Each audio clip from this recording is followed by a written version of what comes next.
question. Is there anyone here who's not been here before? Oh my God, so many of you. Well, welcome. You're all very welcome here. And I know there's people watching online, having watch parties as well, so thank you for joining. My name is Catherine Matheson. I'm director here at the Royal Institution, which means that it's a huge part of my job to say welcome to people who come and visit. So it's the best bit of the job as well. I have to share that with you. I know we've got a really exciting lineup planned, so I'm not going to say much, but I do just want to say how honoured we are to be hosting Ada Lovelace Day. This is a real highlight of the calendar, celebrating women in all kinds of science. And for us at the Royal Institution, this chimes so beautifully with our vision and our mission of being a place where people and scientists can come together. And the theatre, for those of you who are here in the theatre tonight, this theatre, or a version of it, an earlier version, we have done some modernisation, a little bit, but has been part of the Royal Institution since it was founded in 1799, and there have been women in our audiences since that date as well. So it's very, very much aligned to our values and the work that we try and do here. And I hope that you will come back and visit us again, those of you who are here for the first time. And if you're online, I hope that you'll tune into the many things that we do online. So that's it from me. I have the privilege to hand over to Sue Charman-Anderson, who is the founder of Ada Lovelace Day and a staunch supporter of women in STEM and also, I think, a friend. So, Sue.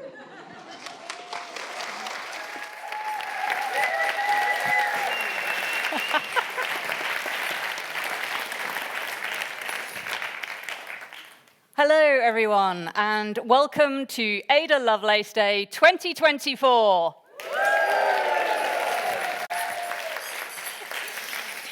It's absolutely incredible to stand here today and be a part of this journey that we've all been on over the last 16 years or so. It began when I had the idea to start a day celebrating women in tech, which immediately, immediately grew into being a day about women in STEM, science, technology, engineering, and maths. Though we wouldn't be here at all if it weren't for our very generous sponsors. So this year it is my honour to thank the Royal Institution for hosting us once again, and also to thank our fabulous sponsors, Digital Science, Arden University, Ada Infrastructure, Redgate, and Causeway Technologies. None of this, literally none of this, would be possible without them. So, round of applause, thank you.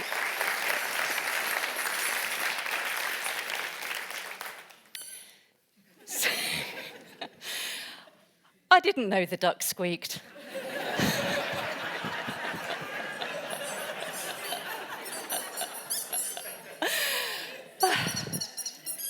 Thank you. 16 years ago, Ada Lovelace Day was just a tiny ripple in a vast ocean. Just an idea that I had, born out of the frustration of often being the only woman on stage at tech events.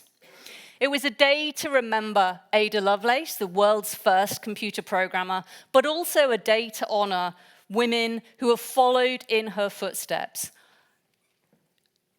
Fast forward to today, and that ripple has grown into a wave of change, a movement around the world that has inspired girls and women in every continent. Countless organisations have sprung up since the first Ada Lovelace Day, from after-school coding clubs to engineering summer camps. The opportunities for young girls to explore STEM and excel in STEM have expanded dramatically. And the message is clear. STEM is for everyone, and that includes girls and women from all walks of life. But while we celebrate these successes, we must also acknowledge that the journey is far from over. We've come a long way, but there is still a lot of work to do. Women remain underrepresented in many STEM fields, and especially at leadership position, and the gender pay gap persists. So what does the future hold? And more importantly, what can we do to ensure that that future is a future where women in STEM can not just survive, but thrive? First, we need to continue building inclusive environments that support women at every stage of their careers. We need to create workplaces that are free from bias and discrimination, but more than that, are actively supportive with mentorship, with family-friendly policies, and with opportunities to advance. That will help us retain the mid-career women who are currently leaving STEM at an alarming rate for industries that are more welcoming, more nurturing. Secondly, we need to amplify the voices of women in STEM. Visibility matters. When young girls see women leading research teams, founding startups, winning prestigious awards, they begin to believe that they too can do that themselves. Media representation, award nominations, conference panels, these are all areas where women's contributions need to be highlighted and celebrated. Finally, we must invest more in education and outreach. Encouraging girls to pursue STEM isn't just about opening doors, it's about kicking doors down. We need support programs that introduce STEM to girls at a young age, provide role models and resources that inspire them to dream big. We also need to focus on underrepresented communities, ensuring that every girl, regardless of her background, has the opportunity to explore her passion for STEM. I want to take a moment now to look back over what we've achieved over the last 16 years, with a lot of thanks to Orinoco Communications for putting together this short. More women than ever are pursuing careers in the STEM sector. Despite this, women are still underrepresented, especially in more senior roles. Their voices are going unheard, harming innovation. But this problem isn't new. This is Ada Lovelace, often called the world's first computer programmer for her work on Charles Babbage's analytical engine. Lovelace was the first person to publish what we would now call a computer program. And this is Grace Hopper, aka the Queen of Code. The computer programs that underpin much of the technology that we take for granted today depend on Hopper's pioneering work on compilers and on programming languages that used English words as commands. Aside from their shared brilliance, these women had one other thing in common. They weren't listened to. Ada Lovelace's visionary ideas for how the analytical engine could be used to create music and graphics were ignored, and Grace Hopper's proposal fell on deaf ears for a full 3 years before she could persuade anyone to take notice. Today, the STEM sector is still missing out on so much of what women have to give.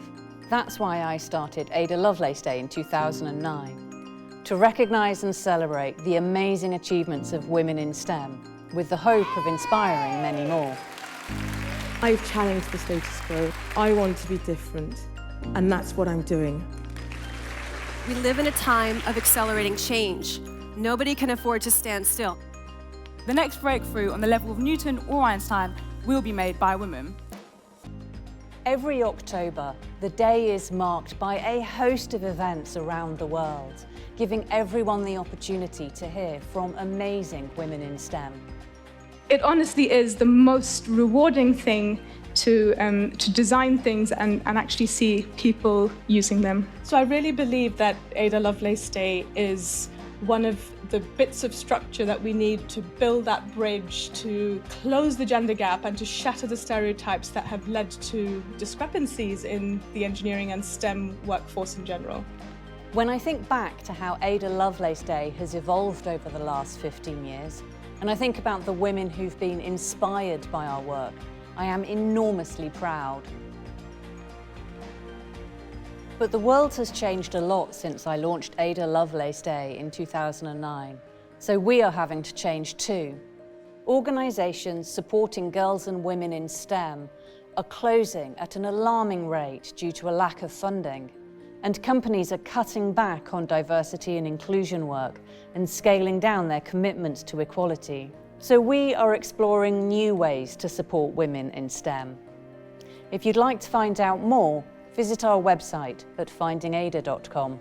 Help us make sure that those Grace Hoppers and Ada Lovelaces in your company and across the sector are being heard.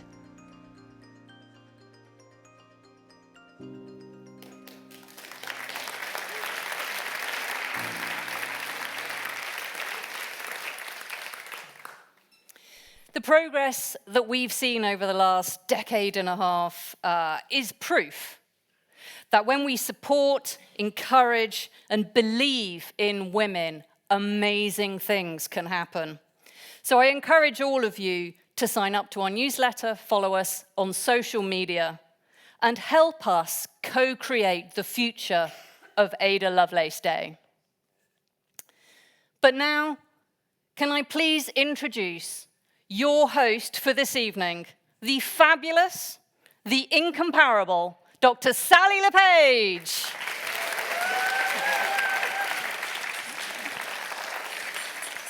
Hello, Ada Lovelace Day Live! Oh, what a beautiful audience we have here tonight with us. I want to get to know you all a little bit better, so if you are a woman in STEM, give me a whoop whoop. Hell yeah. If you want to be a woman in STEM, give me an uh-huh. We've got quite a few. If you at least know the name of a single woman in STEM, I'll give you a clue, that's one of the name of tonight's event, then give me a oh yeah. Oh yeah. Love that. If you don't have the foggiest clue what's going on, give me a terribly sorry. Where am I? I can't hear any. That is very good indeed. For those of you maybe who are just too shy to say that bit, welcome. You are here at Ada Lovelace Day Live. Ada Lovelace Day is an international celebration of women in STEM. And yes, we are international because we are not only live here tonight at the Royal Institution in London, this event is also being live streamed all around the world. We have 33 independent events across 12 countries in 5 continents. The continents we are missing out on are South America. Do we have anyone in here tonight from South America? Yes! And do we have anyone here tonight, looking at my speakers, who have at least been to Antarctica?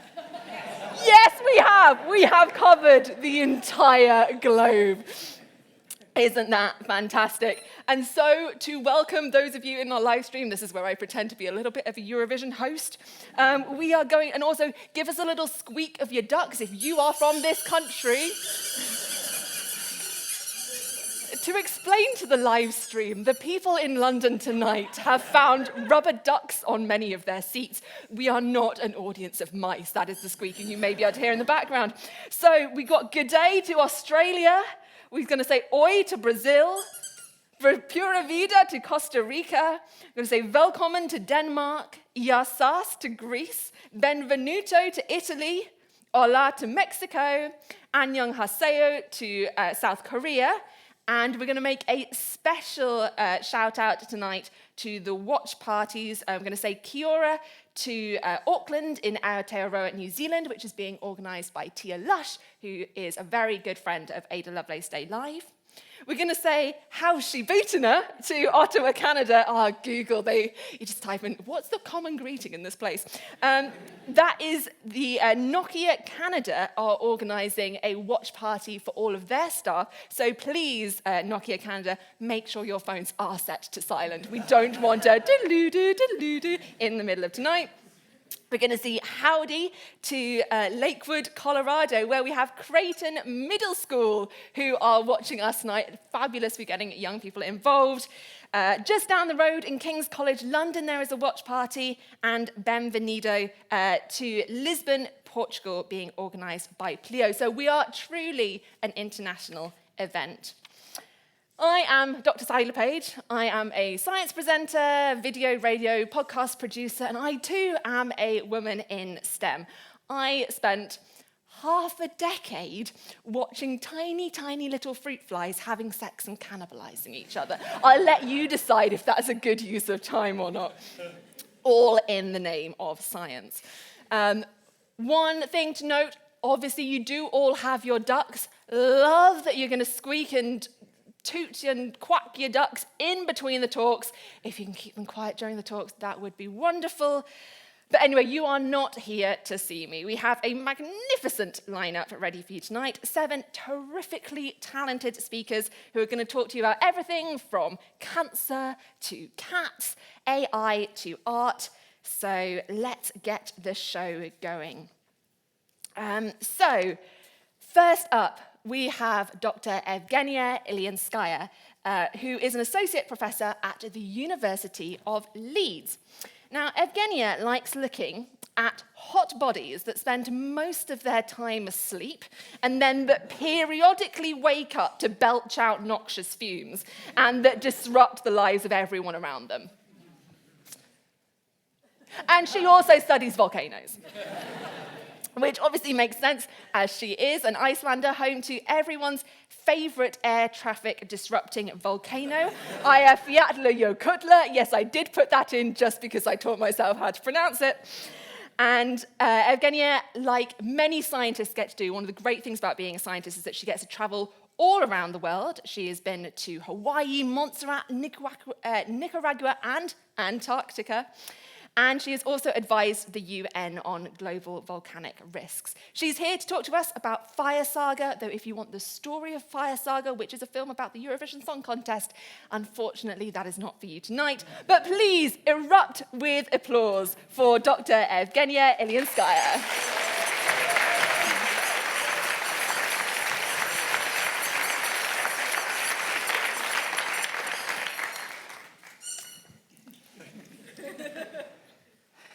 Good evening, everybody. Thank you so much for having me here. Absolute pleasure and privilege. So, Icelandic volcano. Is this the sort of image that comes up in people's heads? Flights grounded, ash belching out of volcano, millions of passengers stranded all around the world. Can I see a show of hands who remembers the catastrophe of 2010? Good, good. Even the younger members of the audience do. I can say, okay, that's good, that's good. Eyjafjallajökull, my party trick. I can pronounce it as a native. Sorry to disappoint you, but today I'm going to talk about a different volcano in Iceland. These volcanoes, they are different in the sense that they erupt lava, not ash, but also they are erupting very, very close to the most densely populated part of Iceland. And Iceland actually has a huge number of active volcanoes, 32 active volcanic systems, and they're shown there as colored dots on this map. You can see that all of them are green, one is yellow. That's the volcano that's been erupting over the past few months. And what you can see on this map is that they run through Iceland as a line from the southwest to the northeast. This is because Iceland sits on a tectonic plate boundary. It sits in the middle of essentially North America and Europe.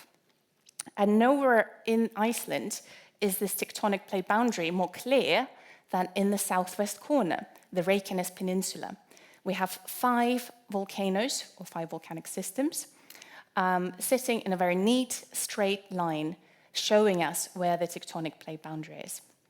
Just to point out, this website, icelandicvolcanoes.is, is official, reliable source of information on Icelandic volcanoes, and I was the editor of the first edition of it. So do check it out.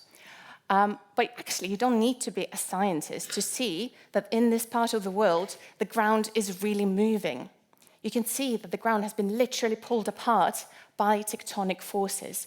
And this is what allows magma to come up from very deep down in the earth, in the planet, to the surface and produce eruptions.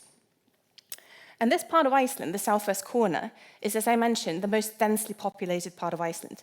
70% of Iceland's population lives there. And granted, that's not a huge amount of people compared to countries like the UK, but still, we have the capital area, Reykjavik, we have the international airport, We have a lot of infrastructure and towns spread around that part. So maybe you ask yourself, why on earth would you live in that part of Iceland? Well, actually, for the last 800 years, this has been geologically a very peaceful place to be. No large earthquakes, no eruptions. The only impact on people living there from it being a volcanically active area has been abundance of geothermal energy, and that's a good thing. So that gives us heat, it gives us cheap hot water, it gives us luxury like the Blue Lagoon. But if we look back to the geological history of this part of Iceland, the Reykjanes Peninsula, we see that about once every 1,000 years, it goes into a burst of volcanic activity with frequent eruptions of lava. The last time it happened was about 1,000 years ago, and this was a time when the Icelandic sagas were written. And these frequent eruptions were called Reykjanes fires, or Reykjaneseldar in Icelandic, which I think is both a very poetic but also very descriptive word. But once these fires start, in the past at least, they have lasted 200, 300, 400 years. And there's some more complexity to this. So once the fires start, it doesn't mean that the same place is constantly erupting lava for however many centuries. If you remember from one of the previous slides, there are actually 5 volcanoes within that area. And during that burst of activity, they all seem to be firing at different times. So that means eruptions can shift location, they can take a pause, they can restart again in a different location. And there are many scientific questions related to this. Is one volcano elbowing its neighbor and making it erupt? Or are they all 5 of them being triggered to erupt from somewhere deep down in the earth? Well, spoiler alert, I'm not going to give you the answer to this today. We just don't know. But since the eruptions have started 3 years ago, we have been given many interesting, many important scientific clues to some of these questions. So, no eruptions since 1241.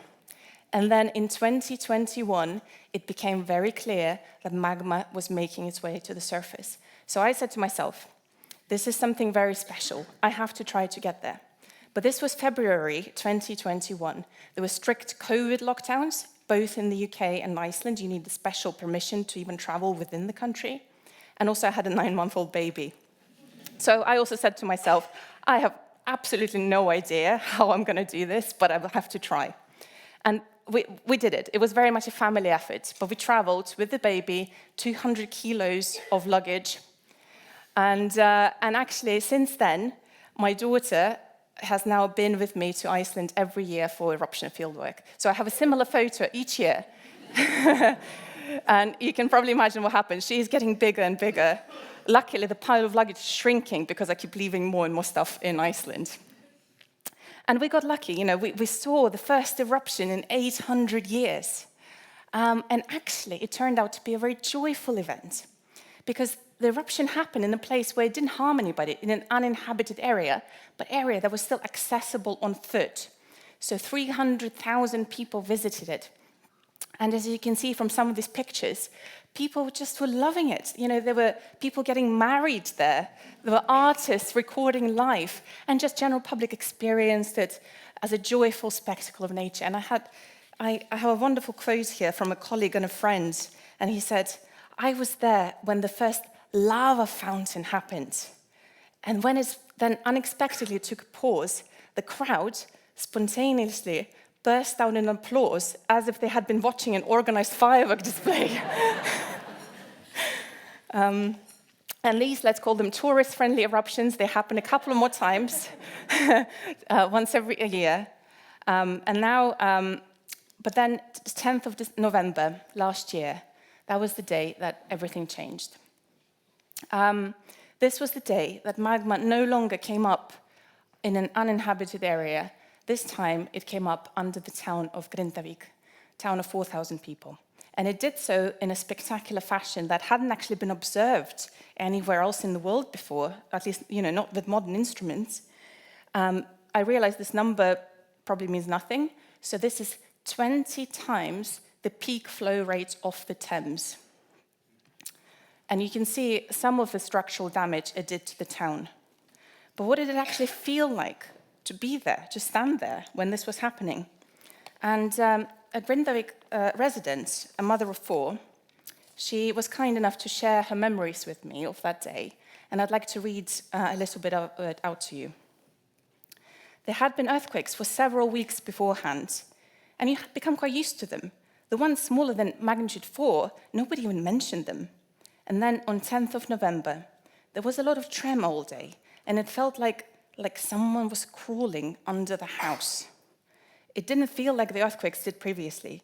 You just felt it differently. And afterwards, it made sense, because there had actually been something moving right under us, and you could feel it. Around 6 p.m. that day, a lot of things were falling off the shelves in the pantry. I then said to my girls, we need to stay together tonight. But I said, let's go to the shop and, treat ourselves by crisps and sweets and have a cozy evening together. Me and my younger daughter, we got under the duvet on the sofa and put on a film. My older one, who's 12, she was still at football practice. She called me and she was hysterical with fear. I couldn't even understand what she was saying. I think this was because the sports hall is a large steel structure where everything was just even more loud and more intense. When she got home, she was just so angry. She went into her room and started shoveling things into a bag. We have actually laughed about this afterwards. It was her Victoria's Secret perfumes and some TikTok makeup and other things like that went first into the bag. Just threw it all into her bag. Then she came out into the living room where we was just sitting with our popcorn and said, we're leaving now. She was so angry because she was so afraid. So I took the girls for a drive to my grandmother's in the next town. And there I was with one girl in her PJs, the other one still in her football kit. Nobody had dinner yet. And when we arrived, the evacuation of our town was ordered. So there we stood in our pajamas at my very old grandma's with no home to go back to. About a month later, the magma actually made its way to the surface. On that occasion, in December last year, the lava flows went away from the town, so it was good. And this was 1 week before Christmas, and people were hoping that this would be the end of it. The volcano had done what it has come to do, and now it's finished. It turned out that was not the case. This was just the beginning. Because since then, the magma keeps accumulating in the same place under Grindavík and erupting periodically. So after the first eruption in December, the eruption in January burned 3 homes. The eruption in February took out a hot water pipe from the power plant that supplies people all around the peninsula with heating. So 30,000 people were without heating in Iceland's February. The road to Grindavík has been taken out in every eruption. So December, January, February, March, April, May, June, not July, August, September. All of those months have had lava being erupted. But people decided to try to do something about it. Lava barriers started being constructed. And nobody knew whether this would have any effect on the lava whatsoever. Was this just arranging very expensive deck chairs on the Titanic? But the idea was not to stop the lava flows from moving altogether. The idea was to divert lava flows away from the things that needed protecting. Has this worked? Yes, it has. So this is a satellite image looking down on the town of Grindavík. You can see where the power plant is, you can see where the blue lagoon is next to it, and that black sprawling color is the lava flows that have been erupting over the last 10 months now. And you can see how the lava flows have gone around the town and around the power plant and not over it. But the battle is far from won. As I mentioned, the events are still ongoing, magma keeps coming up underground and erupting. And actually, the eruptions have been getting a little bit bigger and more intense every time. So that means also the lava barriers have to be made bigger and more robust in between each eruption in anticipation of the next one. And nobody knows when this is going to end and how long those barriers will be effective. But to finish on a slightly lighter note, I'd just like to show you a photograph I took from my childhood home's window, from my parents' window, of the eruption that had just started, and it's coloring the night sky red. And then my daughter who woke up and she painted what she could see from the window. Thank you so much.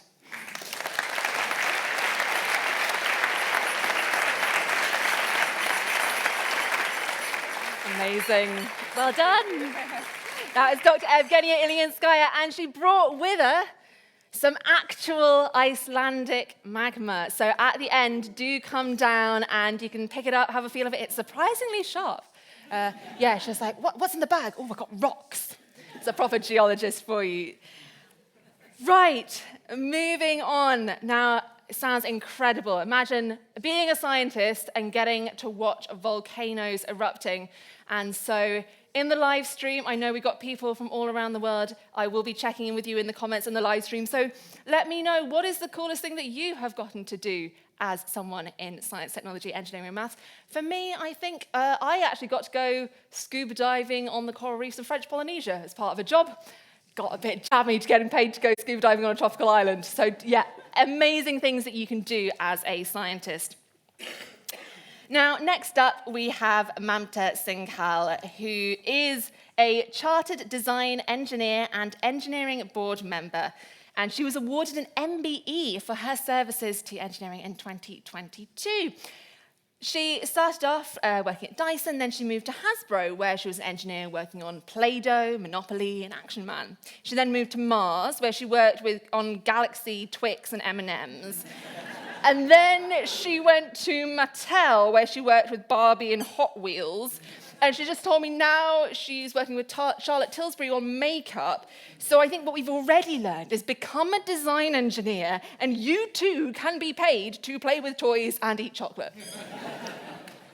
And of course, those of you who have already found the rubber ducks, we are sorry, live stream, there was no way we could somehow ship rubber ducks to you all over the world. But that is because Mamta is going to be uncovering the hidden engineering behind the humble rubber ducky. So everybody, let's get quacking and make a splash for Mamta Singhal.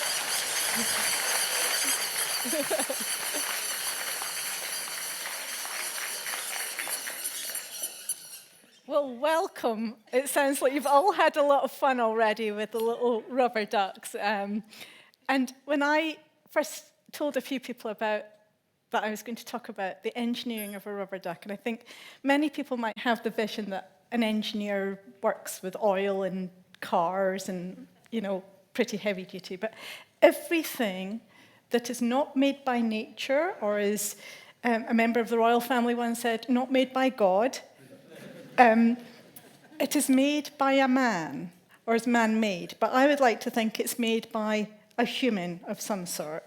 So it's engineers and it's scientists that make things. So everything that you're involved with, from the seat that you're sitting on, to the ducks in your hand, to the pens that you write with, it's engineered in some way. So engineering is absolutely everywhere. So I'll give you a little bit of a summary of the world of toy engineering, which is where I started my career almost 20 years ago. And I had a dream when I was a young engineer at university, and maybe some of the older members in the audience might remember Tom Hanks in the film Big. My job was quite similar to that. So at the age of 22, I got an amazing job with Hasbro and literally worked globally as a toy engineer, working on some fantastic brands. So I've absolutely had a wonderful time developing things and products. So I'll give you a little bit of an inside world of the toys. So you get to take the ducks home, and you get to tell everyone else how ducks are engineered. So I'll go into a little bit about the history, because I think when we talk about engineering in my world, I like to tell the story behind engineering. And there's a lot of campaigns around, it's not just history, it's herstory. It's also change the HIS of history to the HER, because it's often women that make history. So the history of rubber ducks, the engineering, a little bit of the science, because science and engineering kind of go hand in hand. And as an engineer in the design world, I'm very heavily involved in the manufacturing and the supply chain, and now sustainability and the repurposing of products and the refilling of products, because we've got to think about the world, not in this generation, but for the next generation, and those younger members in the audience about your future as well. So I think engineers have a very, and scientists have a very important role to play in society in the coming generations as well. I'll talk about plastics. Plastics are a fantastic type of material, and as you can tell, your ducks are made of plastics, but there's lots of different types of plastics that do different types of things. And the world of toy safety and quality and compliance is one of the most regulated fields of engineering in the world, probably more regulated than most of the things in your kitchen or even within the beauty industry, because toys and children, they're an incredibly vulnerable group of people. And if not done well, they sadly have very devastating effects. And there are reports that can be read about recalls on toys and compliance issues. So toy safety is an area that I've worked very heavily in, and it's quite a sobering area, because we don't think about just what the use of the toy is, but also the misuse of the toy, because little children put things in their ears and their nose and in their mouth and do all sorts. So toy engineering is very important. So the history of the rubber ducks. So it was first discovered in kind of manufactured at mass in late 19th century, so it's not that old. Originally, it was a hard duck, so the ones you've got are nice and soft and they squeak. Not all ducks squeak. Yes, thank you. And it didn't float, but I don't know if any of you know Goodyear tires, but they were involved, lots of plastics and rubber involved. And it's vulcanized rubber, so it's made in a very special way. And they didn't float, so they sunk. But I guess they were played with. And we had a person that patented it in 1940, Peter Gani. And at that point, about 50 million ducks. I'm sure many of you, maybe we can take a little poll. Who in the audience, and even those at home and online, put your hand up if you've got a rubber duck at home. And if not, you do now, right? But here's your collection of rubber ducks. I've got a few I love Little Ducky. And, well, if you've got your collection, you might want to up your collection, because there's a woman, Charlotte Lee. She has the biggest collection of rubber ducks in the world. She has approximately 5,631. I'm sure it's growing by the day. I don't think she's in the audience today, but she's missing out on a great evening, but yeah, she has a lot of rubber ducks. So I think she's a bit of she could probably tell you more about rubber ducks than me. But yeah, a little bit of history. And I think it's interesting to hear about the history behind products. I find that quite fascinating, because it tells you the journey and why we've come to where we have. So I guess to tell you about how it's made, and I'm here to tell you about the engineering of a rubber duck, right? So Little Ducky has a lot of science and engineering. I won't go into lots of detail, but enough to kind of inspire your enthusiasm. I'm also, I've got my Instagram page, which is mamta.scott.engineer. So please follow me. I talk about engineering and everything like that. So how's it made? Well, it's made from a type of plastic, and plastic comes from crude oil. So it's the same kind of stuff that goes in your car, but also it's made, and we look at plastics can have different shore hardnesses. So your duck's fairly soft, but you get softer plastics. I'm sure you've got things in your bags that are made of plastic that are even softer, but also things that are harder. And so the different scales of hardness of a plastic is called the shore hardness, to be kind of quite, so that's a bit of science. And then they use different dyes to colour it. As you see, the ducky's got 3 or 4 colours on him, or her. And then they also look at the spec and the bill of materials on a BOM. So as engineers, we look at all these factors when looking at how do we manufacture and engineer a toy. And then we create the factory can create lots of different plastics to see what's the right thing for the duck. And then they can mass produce it and then, sell it in shops. But plastic's used all over the world and what have you. So Yeah, it's made out of oil, effectively. And so I've touched already on shore hardness, and I think it'd be quite good if you thought about your plastic items that you've got around the house. Think about, is it soft, is it hard, and how it's made, but actually how it's actually manufactured, and the original raw materials, as we say, the basic materials are all the same thing, and it shows how we can evolve raw materials into everyday products that are very, very different, which is why I've had such a varied profession in science, and toys, and food, and in makeup, because everything's manufactured, and it comes from raw products that then get sold into your everyday world. So the process is very similar, which is why I find design engineering so fascinating. So a bit of a fact, your duct's likely to be made of probably not a PVC, but it probably was about 10 years ago if you have old ducts. And this is where we get into the safety. PVC is now quite, in most countries, it's a banned material, particularly for toys, because children tend to put toys in their mouth or, involved. So they're quite toxic and quite, difficult to kind of interact with. So we've got replacements for PVC, but again, this goes back to the safety of toys. The actual manufacturing of toys involves quite a lot of science. So it's called rotocasting. And you might, those that have got pets, might have like dog toys that are very similar to the rubber duck, that kind of are hollow in the inside and have this material. So what happens with rotocasting is a hollow mold, a little bit like an ice cube tray, is filled with the plastic, with the polymer, and then it's rotated. And this is where we use centrifugal force, and we rotate it quite fast with the hot plastic, and we cool it down really quickly. And I haven't looked at this duck, but you'll see a molding line at the bottom of your duck. And that's where it's come out the mold. I had remnants of some plastic, and that's where it's actually come out the mold and been pushed out of the mold. And then it's cooled down very quickly and injected out of the mold. So you actually have an actual product, and that's why it's got a hole. Sometimes it's pushed out of there. I'm not quite sure how they put the squeaker in there, but they probably put it in the hole. And then it's released. So that's rotocasting. There's lots of stuff online about rotocasting, but I think it's fascinating. So those that have got dog toys are made exactly the same way, and there's many toys out there. So this is kind of a nice little diagram.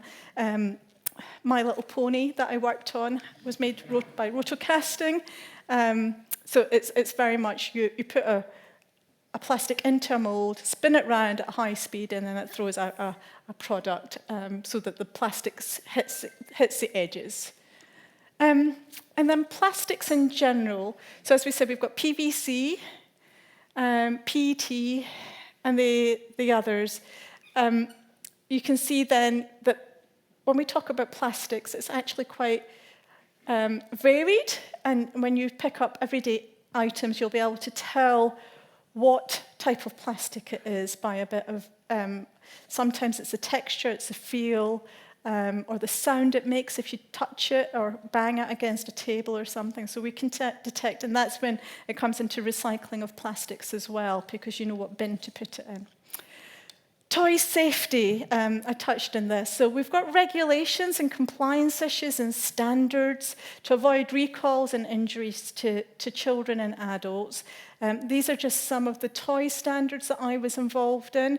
I actually worked with the Washington Toy Commission to ensure that we had them updated if we did have any issues or concern or near misses, so that the world that we live in is as safe as possible for the little members that were involved with these toys. And sadly, bath toys are one of the #1 risks where children can get injured. So very serious profession when it comes to manufacturing of items. So EN71 is a European one. We now have a UK one that's very similar. The international one is an ISO standard, and the US have got very similar one of ASTM.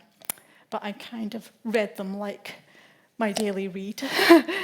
So one of the big issues around toy safety is magnets, batteries, and small parts, particularly for children under the age of 3, because they put things in their mouth and in their ears, and magnets and batteries can get swallowed and really damage their intestines. So we have this little gauge, which is called a small power cylinder and gauge, and if the item fits in there, then it's likely to be quite dangerous for little children because they can swallow them and go into their stomachs, which is very, very bad, as you can imagine. So I've seen some horrible pictures of insides of people.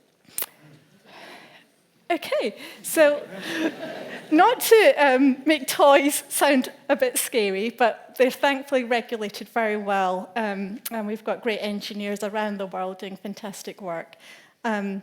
So that is a little bit of a synopsis of toy engineering. So I'd like to thank you for your time and listening to toy engineering. Mamta Singhal, everyone! What a quacking talk that was.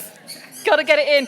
Now, I've been checking the comments on the live stream, and I've just been introduced to the concept of rubber duck debugging. Apparently, people who write code, and multiple people in the chat have confirmed this, have rubber ducks sitting on their desk, and then lots of people are nodding in the audience as well, and then they talk to their ducks in order to help them problem solve, which does make you wonder if Ada Lovelace, as the world's first computer programmer, spent her evenings talking to rubber ducks sitting on her desk. Now, there is a reason that all of you have ducks on your seats, and that is because we would love you to dress up and decorate your ducks as your... There are going to be so many puns, you're going to have to rein yourself in. We would like you to decorate your ducks as your favorite woman in science, technology, engineering, or maths. And here are some that our wonderful founder, Sue, made earlier for a segment we would like to call What the Duck. So please shout out if you can recognize what this duck is. Do we know? Anyone? What the duck is this duck? Give me a shout out if you think you know. Anyone have a guess? It's someone who is very noble indeed. I'll give you a clue. It's in the name of tonight. Yes! Excellent. Our second What the Duck. Isn't Sue just do a fantastic job of these? So this is our second duck, who, anyone shout out if you know, a paleontologist. Mary Anning, indeed, the original seashells on the seashore, who in 1823 was the first person, or duck, to discover a plesiosaur skeleton. And then we have one last one. What the duck is this? We've got shout out louder. Indeed, it is May Duckson, who was a chemical engineer and medical doctor who worked for the Peace Corps before becoming the first black woman in space in 1992, where she conducted microgravity experiments on board the Endeavour. Pretty impressive, considering she doesn't have hands. So there we go. That is our What the Duck section. So please do take your ducks home with you, decorate them, and then share pictures with us using the hashtag ALDuck. Now, next up, that is enough duck puns. Up next, we have Takita Bartlett-Lashley, who works at the intersection of STEM, fashion, and education. And she makes mathematical clothing and jewelry, which has been on the red carpet and classrooms. Yeah, ooh, indeed. She says she got into her current career in part through stubbornness, wanting to combine her loves of maths and the arts despite people trying to keep the two separated. She also founded STEM in Style, which gets young people engaged with science, technology, engineering, and maths with workshops around fashion, art, and design. So please, strike a pose, Vogue, and put your hands together for Takita Bartlett-Lashley. Okay. I'll give you another chance to squeeze your ducks. Any art enthusiasts, craft enthusiasts in the building? Give me a squeak. Fantastic, fantastic. So it's really special, actually, to be delivering a speech here and a talk about my love of maths and my love of fashion, especially, I'll put this down, especially given we are very much in the fashion district, but we're also celebrating Ada Lovelace. And I think that there's an element of Ada's journey and her story and her legacy that really captures the intersection of art and of maths as well. So I wanted to share this quote by Ada Lovelace, and she says, "The analytical engine weaves algebraic patterns just as the jacquard loom weaves flowers and leaves." And I think it's a beautiful quote. It really resonates with me, and it was fantastic to see that intersection of, as I said, maths and of art coming together, and how Ada acknowledges the jacquard loom and how this has influenced the creation of the analytical engine. In case you didn't know, some of you may or may not be familiar with this, but the jacquard loom essentially has a punch card system that allows patterns to be woven into fabric, and that same punch card system inspired the early designs for the analytical engine. So I thought it was really beautiful how this quote captures that, and as I said, captures this sort of symbiotic relationship between maths and art, which, as mentioned, wasn't something that I guess I had come across quite as much, or wasn't a sentiment that was necessarily shared when I was growing up. I'd always loved maths, always loved fashion, and it was important for me to find ways to merge these.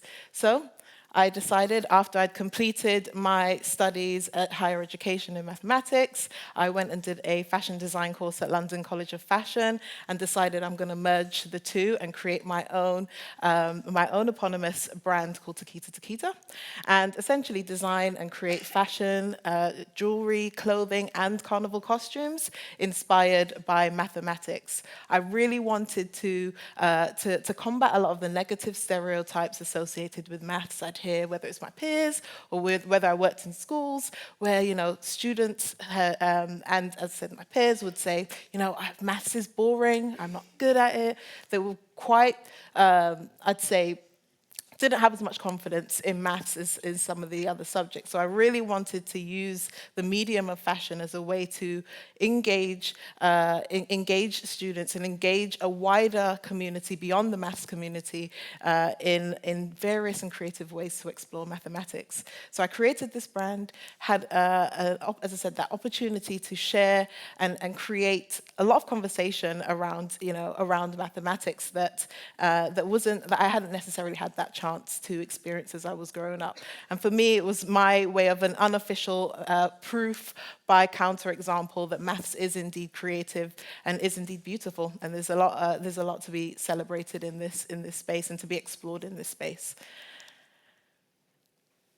Within that exploration and within creating these products that were inspired by maths, I think these products started to take on quite a journey of their own, and had developed had become a different way to engage young people in STEM. So I found that a lot of schools, universities started to reach out and say, hey, could you come and speak to our students about what you're doing with these, with your mathematical creations? And that sparked me to create STEM in Style. So there was a platform where young people could get involved and engaged with STEM, but using fashion and design. And it was important to create STEM in Style to have that space dedicated for that. So it started off with interactive exhibitions. Young people come along. This piece is actually in the bar area, so when you are getting drinks or after this section, sorry, online, feel free to go on the website. But you can have a chance to just check out some of these pieces in person, including this piece. So we had a number of interactive exhibitions to engage young people and get them to explore and find the maths that had inspired various clothing and jewelry pieces, and I'll challenge you to that in a couple of minutes. And then the other something that was really important with the development of STEM in style was actually giving young people hands-on experiences with with maths and with fashion, allowing them to explore areas of their curriculum, the maths that they were doing within classrooms, experience this in a more tactile way, and in a medium that they were familiar with, that they didn't have these negative stereotypes associated, and to inspire them to explore the creative applications of mathematics and to push the boundaries of their understanding as well. So we had a number of maker workshops that we put on for young people. A couple of years ago, we had our first ever maker workshop in the Gambia.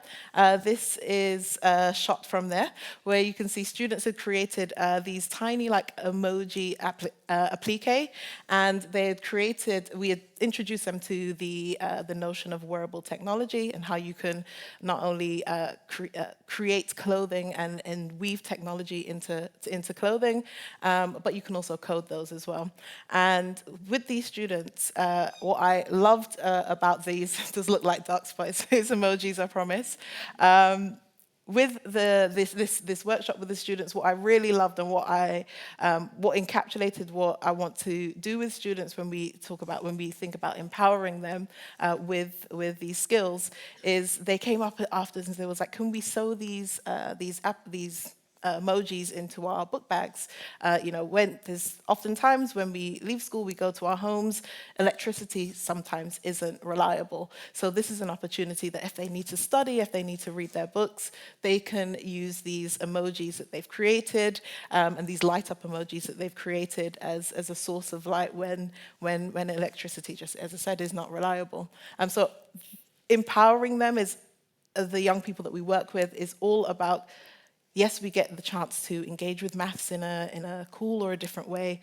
We give them the skills to actually create mathematical designs, but also find purpose and solutions with these as well. So that was really a key part of this. So I did say that I would challenge you to finding the math similar to what we do with some of our participants in our workshops and in our interactive exhibitions. I will show you an image. There's two options. This time I was going to get you to raise hands, but seeing as we have ducks, you can use your rubber ducks to vote. I want you simply to find the formula, identify the maths that has inspired the image that you can see. And I'll start out with the image, the background image for the demo slide. Take a look at the image. Online, feel free to make it competitive. Have the notes on your phone at the ready to make a guess. We've got so you've got A and B as options. If you think that A is the formula that has inspired this design, give me a squeeze of your ducks. Oh, few scattered squeaks, cool, or quacks. And if you think it is B, let me hear your squeaks. Cool, fantastic. If you said B, if you squeaked for B, fantastic, you got it right. Again, there's these pieces I have created that were inspired by the visual proof of Pythagoras' theorem. Again, this collection was part of a collection inspired by Hidden Figures, and you can see some of the pieces again in the bar area. So well done. Cool. Next, anyone that does any sort of weaving at all? Raise of hands or squeaks, any weavers in the... Okay, a couple. Fantastic. So this is actually, I used a piece of software, so the Wolfram demo software, to create this piece, but it was inspired by Ada Dietz, who explored polynomials for handwoven textiles. She explored how we can essentially weave algebraic expressions into fabrics. So if you think that there's only one person I think that squeaks for being for weaving, but it's a 50-50 chance of getting it right. If you think that it's A, give me a squeak. If you think that the expression A plus B to the power of 2, and if you think it represents A plus B to the power of 4, it's roughly the same. That's fine. That's okay. Those that squeak for B, Congrats, you got it right. Ada Dietz explored a really interesting way to incorporate polynomials and, as I said, algebraic expressions into weaving. And what she essentially uses is, if you use a binomial expansion to expand out your terms, she sort of applies a sort of pseudo-expansion to create a sequence that then that's then used for your warp and your weft for weaving. If you want to have a play around with this, I definitely advise checking out the Wolfram demo software for this. It's really, really cool. And then finally, in our Find the Formula, so I know, let me explain, let me break down the notation. So a lovely crocheted piece here of this is your clue, it's a hyperbolic space, or of a hyperbolic surface. A is the notation that you see. Essentially, A is saying the internal angles of a triangle, A, B, or C, is less than 180 degrees. And B is saying the internal angles of a triangle summed together is equal to 180 degrees. Now, I gave you a clue of hyperbolic plane. So there is, that's my clue. Some of you may or may not be familiar. If you're familiar, you're already going to know. If you think on a hyperbolic plane that the sum of the internal angles of a hyperbolic plane with a negative curvature is less than 180 degrees, can I hear some squeaks? Or if you think that on a hyperbolic plane with a negative curvature, that the internal angles equal to 180 degrees, can I hear a squeak? Couple squeaks. So a couple folks think that this still runs true. It is indeed A. Yay! Well done, well done. So this is a piece that was created by Dr. Dana Taimina, and she found just a really creative way of using crocheting methods to communicate and represent hyperbolic geometry and hyperbolic planes. With hyperbolic geometry, some of our Euclidean geometry that we may know does not run true, so that's why in this instance the A was the correct answer. So give yourselves a round of applause or a squeak. Fantastic, fantastic. Before I shoot off, I just wanted to really give a shout out to the mass communication community. I know that, for instance, this year we saw the highest number of young people taking maths at A level. It surpassed the 100,000. Yay, for those of you that have done maths at A level, fantastic. We had surpassed this year for the first time over 100,000 young people taking maths at A level.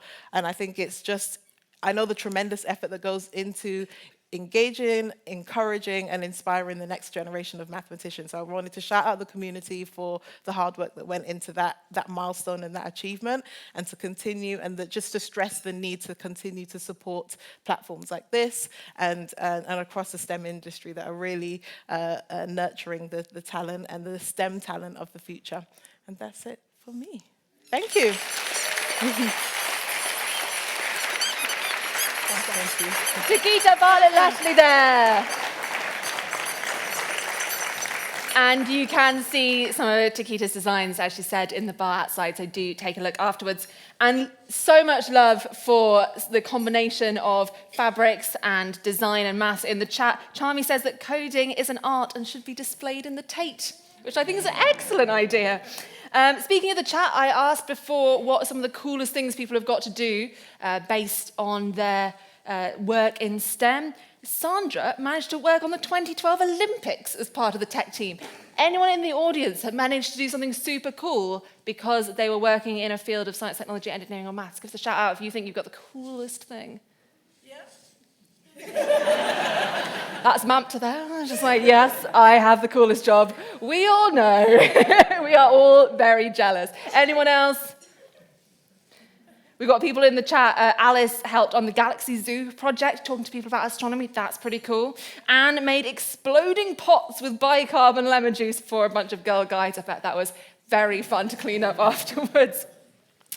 So now moving seamlessly on.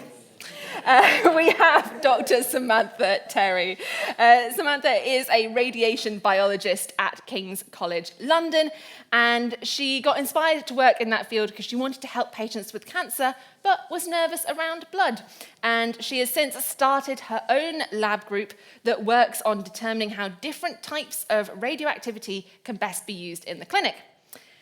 Unsurprisingly, her favourite woman in STEM is Maria Skłodowska-Curie, who won 2 Nobel Prizes, and actually, I didn't know this until I looked up before, she was the one who coined the term radioactivity.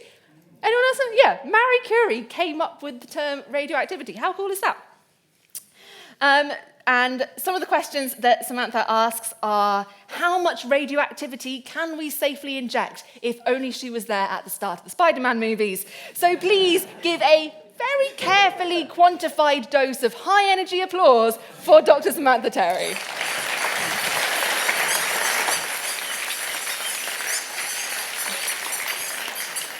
Thank you very much. I thought I'd get my gear out, my radioactive Geiger counter out. Right, that started well. Hi, I am indeed Sam. I am a reader at King's College London, and I'm super excited / super nervous to chat to you guys today. This is an exciting day, and we've had some tremendous talks already, so hats off to you guys, girls, women in STEM. It's going really well. Okie doke. So I am a reader, that's my academic title, and that means that my kids think that I do this. I don't. I lead a team of absolutely magnificent scientists, and what is wonderful about the team that I lead is that we all group together, we all come from different backgrounds, in terms of ethnicities, countries, but equally scientific disciplines. I am a biologist myself, and yet what I do and what we do is sometimes quite hardcore physics. So I go to my husband for that. Thank you very much. Shout out to him. And so we collaborate together with other biologists, chemists, engineers, clinicians, and I'm very fortunate to have quite a lot of people working in the NHS who also work within our research team as well. So shout out to them too. Right, Spider-Man, interesting he should be mentioned. So I guess when I started thinking about radioactivity quite a number of years ago now, I was basically wondering, okay, well, what do we know about it? And the first thing that comes to mind is always these two. Always. Spider-Man and the Hulk, very cool creatures, but clearly the idea behind the stories is that radioactivity changes you in such a way that is bad or either super cool. What I didn't want to portray here, having talked about how amazing my group was, this picture in no way depicts how we actually collaborate with each other. It is indeed a very nice environment to be in. And radioactivity, isn't just something from the stories. It's actually something that's an everyday thing. It's a natural thing. We can make it unnaturally as well, but we find it in our natural environment in terms of potassium, for example. Has a relatively large amount of radioactive potassium within it. That's very hard to separate the two from each other, and as walnuts and bananas have a high amount of potassium, they equally have quite a large or relatively large amount of radioactivity, not exactly something I can actually count on a Geiger. Now, I was looking in the audience earlier, and sorry to point you out, sir, but you have a lovely T-shirt on. What does it say? Warning contains bananas. I have the exact same T-shirt. I am so glad I didn't wear it, because that would have been a little bit embarrassing. You would have had to come down here and do this with me. So yes, indeed, bananas contain radioactivity, as do other things. The smoke alarm there is obviously a very useful source of radioactivity that protects our lives against fires. I'm not sure whether volcanic ash or magma would constitute that, probably not. But equally, it would also tell you if you've just had a bath that's far too hot, because the steam of that will set it off as well, as my 5-year-old realized a few days ago. It really scared her. Right. And then on the bottom left, we have some cute babies, not mine, but cute babies. And what I wanted to kind of depict here is the fact that we are also radioactive. Our cells need potassium to actually do their functions. Without it, they will shrivel up and die. Obviously, that wouldn't be a good look for any of us. And so, yeah, I just wanted to highlight the fact that we, as human beings, are radioactive. And when you go hug somebody, lie next to somebody in bedtime, then you will be getting a radioactive dose. I'll leave that there. Right. So, radioactivity can be good. We use it. We basically use the power of radioactivity for good in the medical world. And what my team does is researches how to do that better still. And we can use it for imaging and therapy in cancer, as I guess the title kind of said I was going to talk about. It's also used for other disease areas like inflammation and infection, but mostly what we work on, at least in our team, is on the oncology side of things. And radioactivity releases, basically, I am going to wear this, right?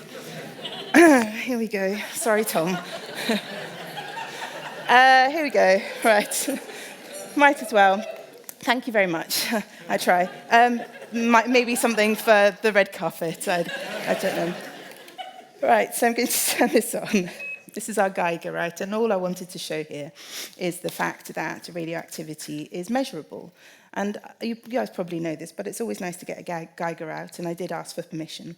Right, so I've been told to put this close to the mic so you can hear it. Can you hear it? There's some clicking. That's background, see? We're radioactive. There's radioactivity around us. It's quite low. Now, what we do in our... Well, now I'm going to put this down because it looks like I'm phoning someone. What we do is we attach radioactivity... Thank you. We attach radioactivity to something that targets cancer cells. So cancer cells can have things on the outside of the cells that we can bind proteins to, and we can attach radioactivity to these proteins. What we then do is we inject it into a patient, and it will travel through the body, through the bloodstream, and it will basically bind where the cancer cells are located. And that's what we can image. Now, what I've done here is I haven't got much radioactivity in here. I've got a small radioactive rock in here. Like I said, radioactivity can be found anywhere. Not sure what the giggle's about. I'll take it. So I've hidden a radioactive rock in one of these items, and I'm just going to test my colon, and that's fine. And then I'm going to test my kidneys and my stomach, and that's fine. Now, of course, I know where it's located. I put it there. Right, here we go. See? So we can detect radioactivity, but it's not going to be very much use using a Geiger counter on patients because it's going to take forever. And also, everybody loves pictures. So what we do at work is we use these things called PET scanners, which is different to the plastic PET. It stands for... It's also different to your dogs and your cats. Instead, it stands for positron emission tomography. Rolls off the tongue. We also use SPECT, but that's a slightly longer acronym, so I'm not going to go through that one. And we have basically massive scanners that can take photographs of where the radioactivity is located. And remember that the radioactivity really only localizes where the cancer is spread. So then we get images like you can see on the screen here. Red is bad.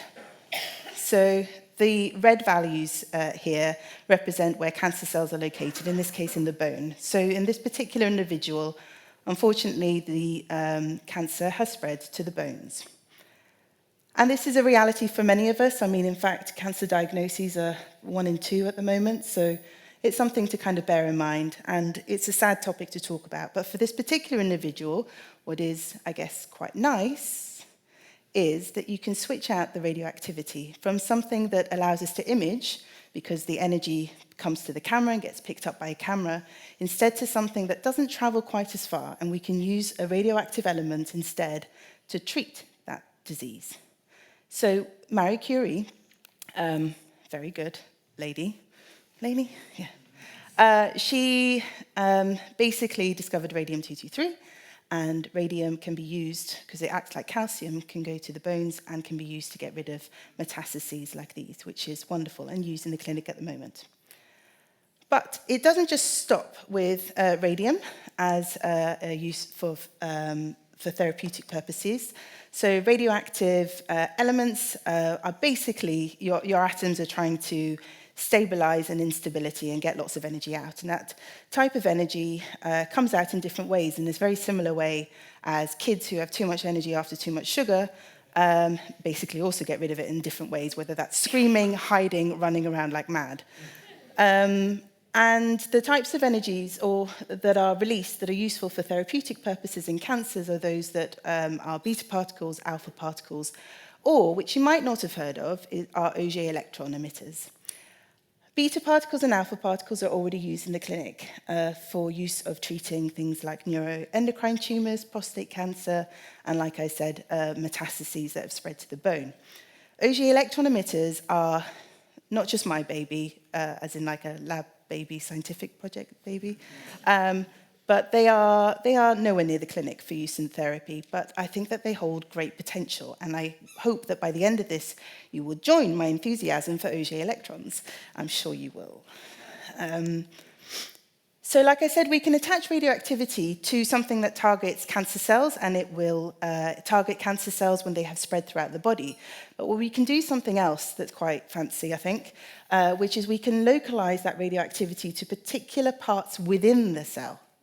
So not just the outside or like generally in the inside, but we can actually make it localized to the nucleus of a cell.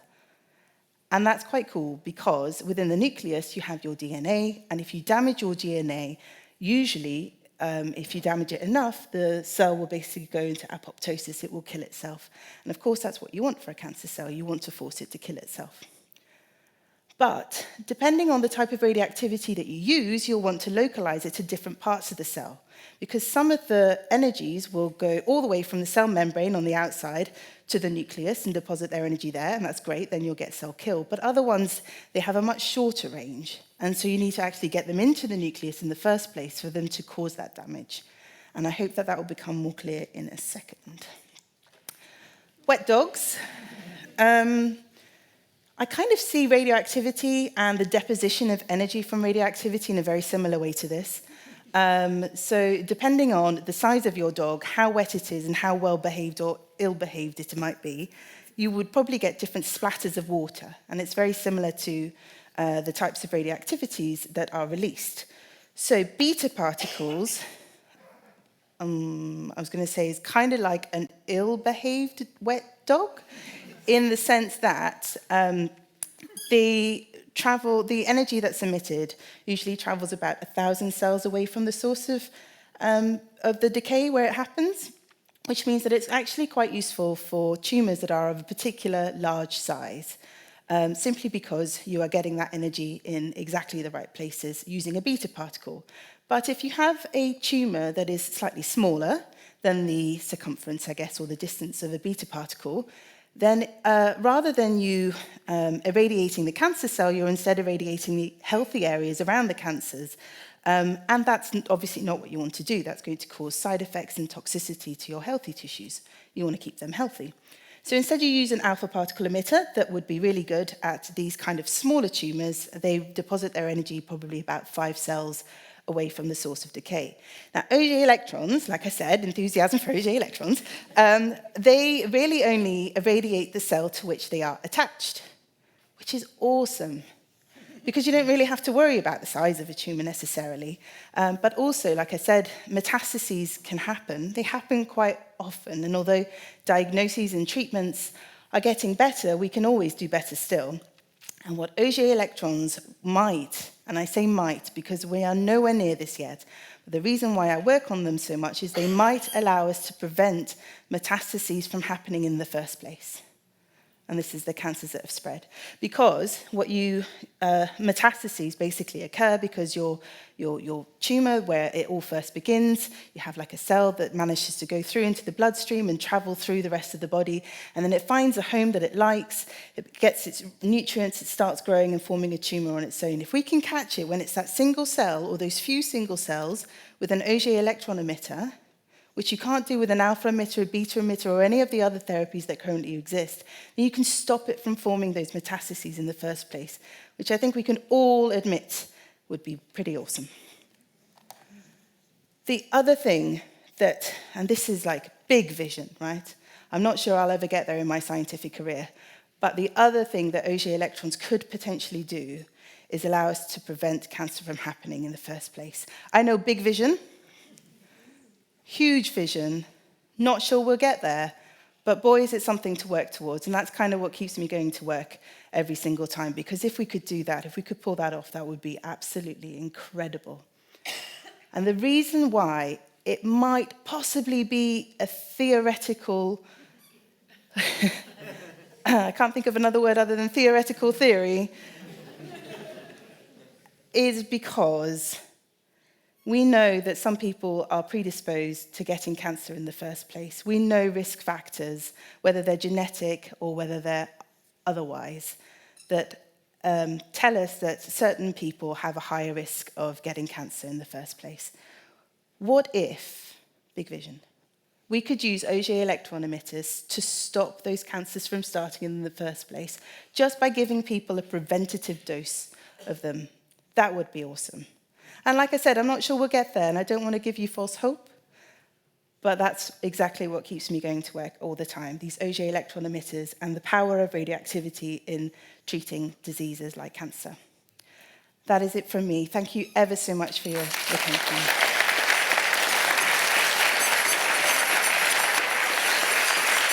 Dr. Samantha Terry there. Now, she may be glad that she did not also wear a "Warning, I Contain Bananas" t-shirt. I'm so glad I did not wear my stitched internal organs apron tonight, because that would have been so awkward if that had happened.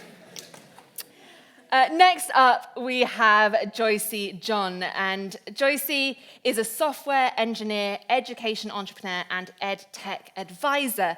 She has helped to launch 3 non-profits focused on education, and she is our second MBE holder tonight. We are really spoiling you tonight. There's me thinking, I'll work so hard for a PhD, but now we've got 2 MBEs among our speakers. Makes me look like nothing. And she got that for her commitment to innovation in education. And she really likes to work in bridging the digital skills gap in the UK. Her advice to people pursuing a career in STEM is to never doubt your potential, as the tech industry needs your unique perspectives and talents. So what I want to know from you in the live stream, let me know in the comments, is what is your advice to people pursuing a career in STEM? And let's not just make the women do the hard work. What can men do to help women in science, technology, engineering, and maths? Let me know, and I will be checking the comments as well. Joysy is going to be talking about how AI can serve as a powerful tool to enhance learning experiences, reduce teacher workload, and improve social mobility. So, of course, I got my next few puns from ChatGPT. So let's see how well they go down. Give a bite of applause. Get ready to download some knowledge that will leave your brain fully charged. I don't think I'm going to be out of a job too soon. It's all right. It is Joysy John.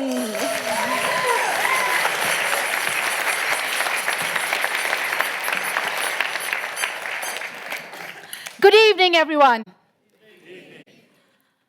We live in a world that is changing so fast. Artificial intelligence, AI, is changing every facet of our economy, the very fabric of our society. So education cannot stand still. So today I'm going to talk to you about why change in education is needed, what does it really mean, and how can we achieve that transformation in education. So traditional education, just think back to how you were educated, or how your grandparents were educated, or how now your kids are educated. Somebody stands in front of the class, delivers the content, students memorize, and then regurgitate in a paper and pen-based exam. It's a one-size-fits-all education that is failing a third of our pupils. So what are the key challenges in this kind of a model? There's an attendance crisis. 1/3 of the students in secondary schools are persistently absent. There's a student well-being crisis where 1 in 6 students are suffering from a mental disorder. And there's the disadvantaged gap, where there's very low social mobility. In addition to all this, there's a huge teacher shortage. Teachers work on average 50 hours per week. That leads to retention crisis as well as a recruitment challenge. I know, because currently I am teaching computer science to some year 11 students, and some of them are here in the audience. I'm very fortunate, though, because I'm co-teaching with a humanities teacher who was brave enough, Miss Rachel Ukwat, who stepped up to say, okay, I will teach computer science. So I go into the state secondary school 1 day a week to teach computer science. And I know these stats are not lying. 1 in 3 teachers are preparing to quit in the next 5 years. It's not just the challenges we are facing in education. In the world of work, there's a huge mismatch between supply and demand. 90% of the workforce will need to be upskilled or reskilled. And with generative AI, the things that you thought were never possible are being done in all walks of life. So if we don't address this skills gap, it's going to cost the UK 140 billion in lost GDP by 2028. So given the challenges that I've just highlighted, what do you think is the role of technology in education? Let me start by sharing my personal experience. As I said, I'm not a teacher, but I am going into a school and I'm teaching year 11's computer science GCSE. So I'm using tools that are available. So this uses automated quizzes using Microsoft, where I'm able to not only understand at a subject level or at a question level what are the common misconceptions, but it's not just the academic element. I'm also able to understand their well-being scores, the trends, as well as how they feel. Do they feel like they belong? Do they feel that what they're learning is relevant and engaging? It not only helps me unlock what they understand, but also keep track of their progress. On a macro level, there's change happening because digital assessments are on the horizon. Both the Department for Education and Ofqual are looking at the possibility of digital exams. All the exam boards are looking at it. In fact, by 2030, Edexcel is planning to have all their GCSEs as digital option. When we think about transforming education, we think about AI tools, teaching with AI. But it's also about teaching for an AI world, a world where human skills will be valuable. It's about teaching AI and computer science. So we shouldn't only think about the AI tools that are available. In fact, AI tools can save 13 hours, yes, 25% of teachers' time by automating some of the marking, some of the assessment preparation and planning work. Of course, it can't automate away things like social and emotional development, coaching, mentoring, inspiring, the things that really make teaching the profession that it is. Let's look at some of the tools that can be used for AI. In fact, a lot of teachers and students are using ChatGPT, and this teaching with ChatGPT is one option where teachers can prepare lesson plans, they can prepare quizzes. In addition to that, there are a number of tools like Seneca, Educate, Century that help teachers quickly create quizzes in their chosen topic, as well as assess knowledge gaps. In fact, I am using Seneca, and I assign homework as well as quizzes to my students. It's not just the teachers who benefit from using such tools. Learners can benefit as well from tools like Ikigai data that allows them to understand the various AI career options. It's almost like using Google Maps, but for AI-generated career advice. The other example is the Visa AI chatbot that can help with mental health support. and it is approved by NHS. We just looked at teaching with AI tools.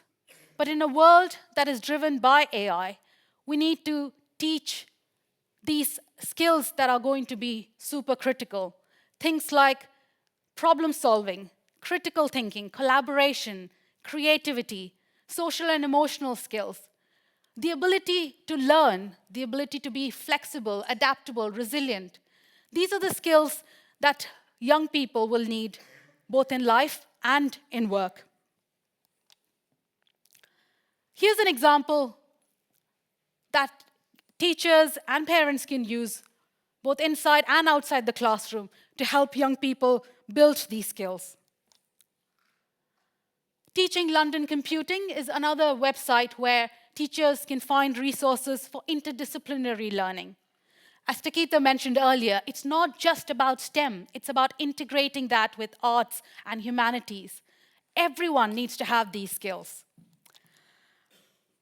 Apps for Good and Digital are two other websites that provide a lot of resources to create enrichment opportunities for learners. And I'm running an Apps for Good club at the school where I'm teaching, where students get to solve problems that they care about, whether it's in health, climate change, or other social issues. Teaching about AI. I think every young person needs to learn about computer science, AI, data science. These are the core skills that will be needed, even if they don't work as an engineer, as a software engineer. But we have a problem in tech. Only 21% of the tech workforce is women. 5% of the leaders in tech are women.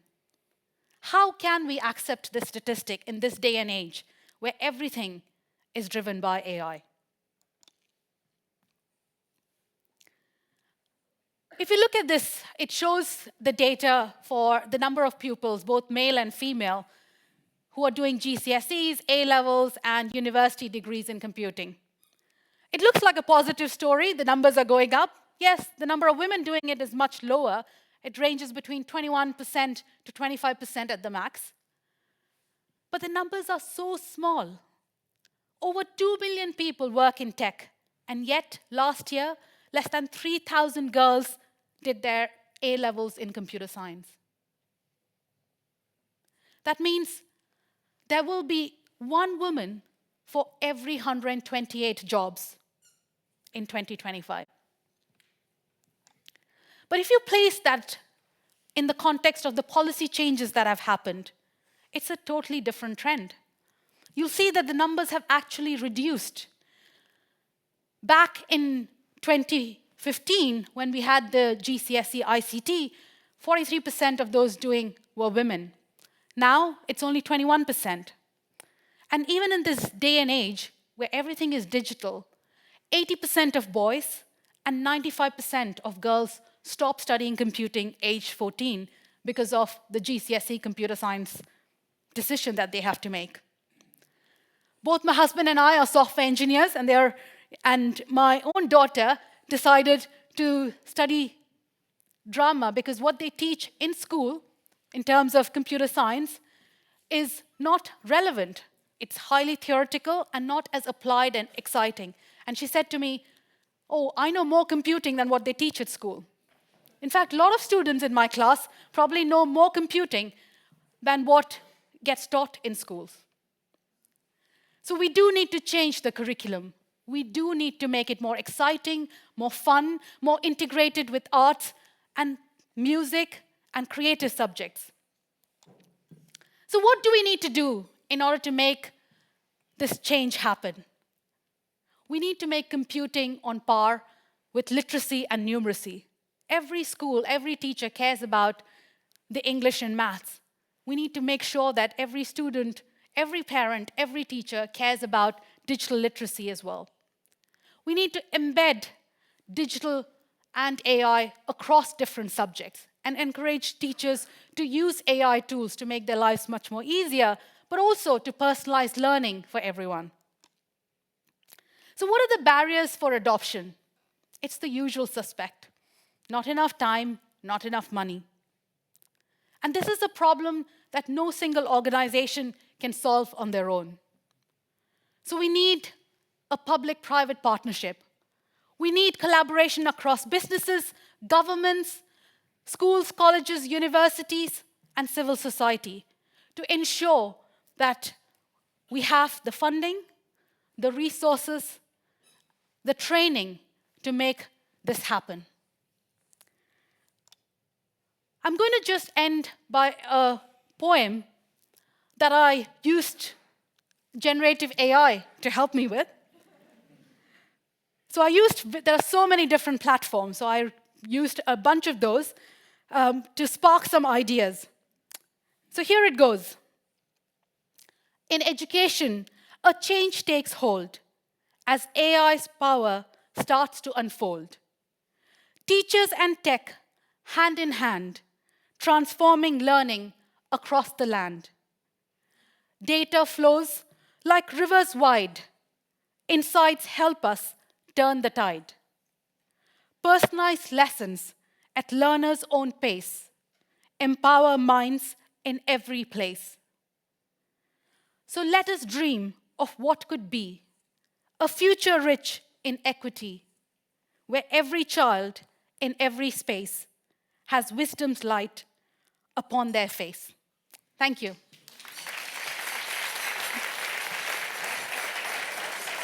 Joysy John, everyone. I tell you, a lot of people are making comments in the chat about AI right now. Now, I am just going to keep talking while stuff happens behind me.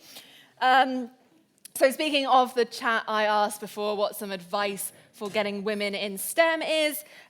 We have comments from Catherine saying, don't be your own roadblock. Others will do that for you. It started off so optimistically. We have Charmy saying, have faith in your ability to succeed. Betsy says, build a support system of women to help you through crises. I love that one.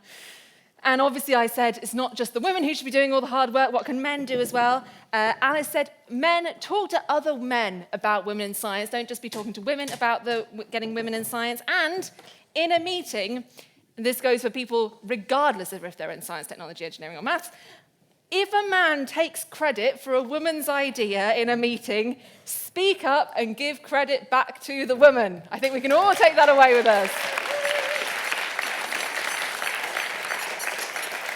Now, up next, we have Dr. Sarah Birchall. Sarah is a science writer, presenter, and trainer, and she creates multi-sensory science activities for schools and festivals.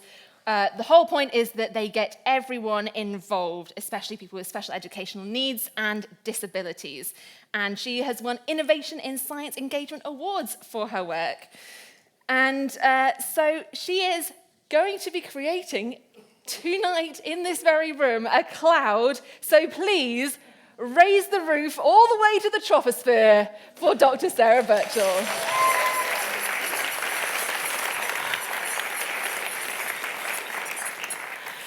Good evening and welcome to the Cloud Factory.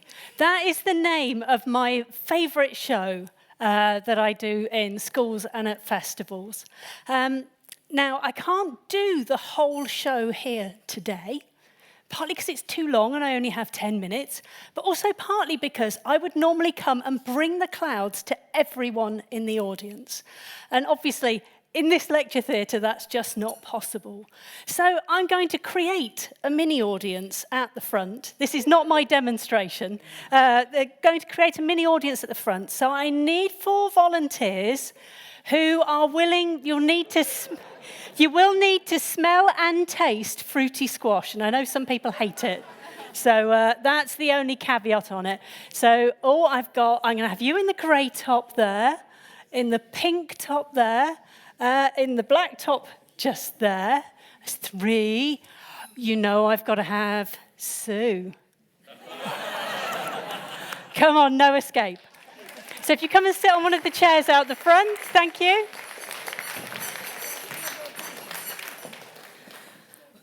Okay, so in the Cloud Factory, it's an example of inclusive science. And what we're doing there is making something that's really multisensory, something that's really participatory. And the idea is that everybody gets involved. And by bringing it to people, I can make like a mini personalized science show for you. Okay, so in this box, I have some dry ice. Now, dry ice is very cold. So you'll see I put on my safety specs, and I'm using a scoop so that I don't touch it. And I am going to get some in the cup there. And I'm going to put it in this box. And I should show you the lid to the box here. It's full of holes. And the point of this is, obviously, for safety purposes, dry ice is minus 78 degrees. So nobody's going to be touching that. And I want to make sure that no excited children or volunteers here pop their hands in the box. Okay. So 5, 4, 3, 2, 1. In it goes into the box. And I'm going to bring my cloud to my audience so they can feel it with their fingers.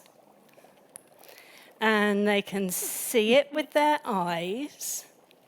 And they might even be able to hear it with their ears. So it's pretty cool, isn't it? You see this kind of thing on YouTube, but if you come to the Cloud Factory, you get to touch it for yourself. Now, you might be able to hear, if I put it to my mic, ooh, disappeared. You might be able to hear the bubbling that's happening inside of there. So what's happening here is that my very cold, dry ice is touching the hot water, and it's getting heat energy from the hot water. Now, dry ice is made out of solid carbon dioxide. And when it melts, it doesn't go solid, liquid, gas. It goes solid, straight into a gas. It does something called sublimation. And I've got a friend who likes to get the whole audience, John Wood likes to get the whole audience to say, sublimation. So if you'd like to join in, sublimation. Thank you, very nice. So, and you can see the bubbles, if you look inside, you can see the bubbles going up to the surface. Now, those bubbles of carbon dioxide are so cold that when they reach the surface, if there's any moisture in the air, it'll turn it into condensation. And that's what's making our cloud there. Now, in the full version of the show, it's much longer and we experience things in a much more slow fashion. But obviously, this being Ada Lovelace Day, we're going to cram in as much as we possibly can into one exciting evening. So I have this bucket here. Now, this bucket, I make a cloud in the bucket and put the lid on. What's going to happen to the cloud? Yes. It's going to go out the tube. So I call this my cloud shower. And normally I take great delight in spraying teenagers with it. But this evening I'm going to combine several steps together. So I'm going to make the cloud in the bucket, but I'm going to add something different to it. So I once went to a school where I was working with a child who was visually impaired and had very limited dexterity. And on the way home from the school, I really felt I failed that child because they couldn't get as much out of the show as everybody else. So I had a think, and I came up with a cunning plan. Strawberry squash. So I thought, if I put strawberry squash into my mixture, surely that will have some kind of effect. So if I make my cloud from warm strawberry squash instead, as strong as Nana makes it, that's really strong. It's like quadruple strength squash as well. So if I make it now from what I can assure you is a pink liquid in this bucket, what will be different about our cloud? Any ideas? Oh, what do you think will be different? It will be pink. It might be a pink cloud, yeah, because we're making it from pink liquid. That makes sense. So what do you think? I'm not convinced it's going to be pink. You're not convinced it's going to be pink. What do you think will change about our cloud then? I think it'll smell. Uh-huh. I'm not sure if you'll be able to taste it. Okay. Maybe. So maybe smell and taste, maybe pink. Any other suggestions at all? No? Okay, so the only way to find out is to do the experiment. And I have a not particularly mysterious pot of liquid on the front of the desk here. which I will also be adding into the experiment. Okay, so I need a bit less dry ice this time because I want my cloud to come out slowly. 5, 4, 3, 2, 1. Oh, it hasn't changed colour. But the question is, does it smell and taste like strawberries? Oh, it's coming out a bit fast. Too fast. I've got overexcited with the dry ice. Ooh. All right, I will revise my question too. Does it smell and taste like strawberry squash?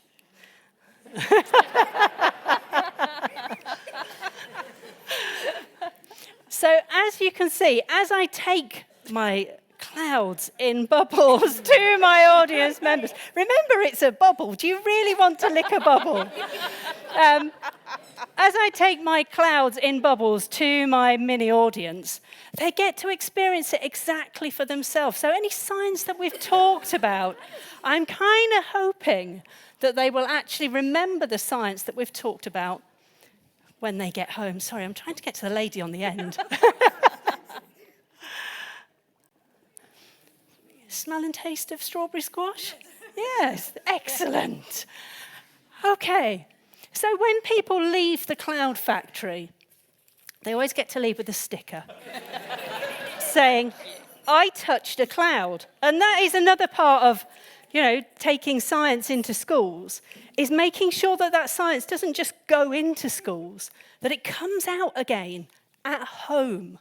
And this is the point of giving everybody a sticker, so that hopefully when those children get home, they will talk about what they've seen with their families. And even if they can't remember all the science exactly, then hopefully they'll get excited and convey some passion, and it might lead to families going and exploring more science. So in inclusive science, we're looking at tailoring to everybody in the audience. And in 10 minutes, it's really hard to demonstrate that. But I hope you've got a flavour of it today. Now, normally, as I said, I would take my clouds out to the entire audience and you would all get to touch them. But with the help of a little bit of RI magic, there is something about to happen. So thank you very much. You've been lovely, and thank you to my audience.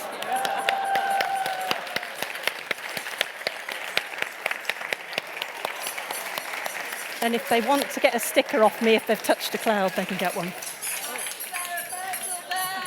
Thank you to our excellent volunteers. Thank you. Thank you.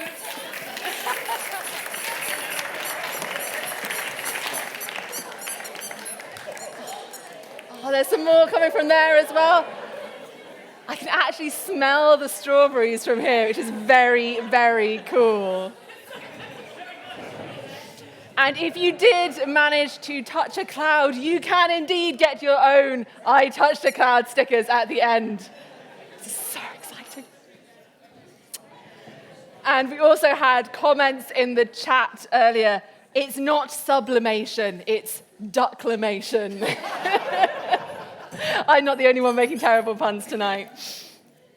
So, next up we have Professor Anjali Goswami. And she is an evolutionary biologist at the Natural History Museum and is also president of the Linnaean Society of London. And I was also an evolutionary biologist. I got into it because I was in the garden looking at frogs in the pond. Anjali got into it because she got to see a tiger when she was 4 years old. Which is much more exciting than frogs.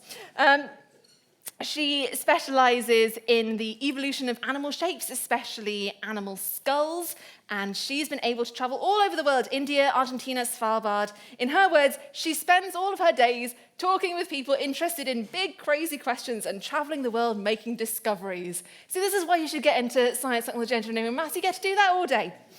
And she is going to be talking about the evolutionary truth about cats and dogs. So I asked before, which are better, cats and dogs? So by way of quacking ducks, who thinks that dogs are better than cats?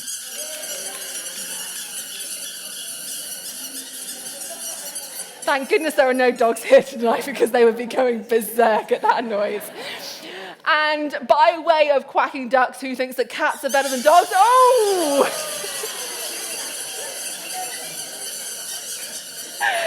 That is so loud. In the chat, people are saying cats, independent, but still up for a cuddle. Cats, they never get wet and shake themselves. And one person, I have not verified this fact, but cats scientifically proven to be more clever than dogs. So here to tell us why we should all be proud cat ladies, it is Professor Anjali Goswami.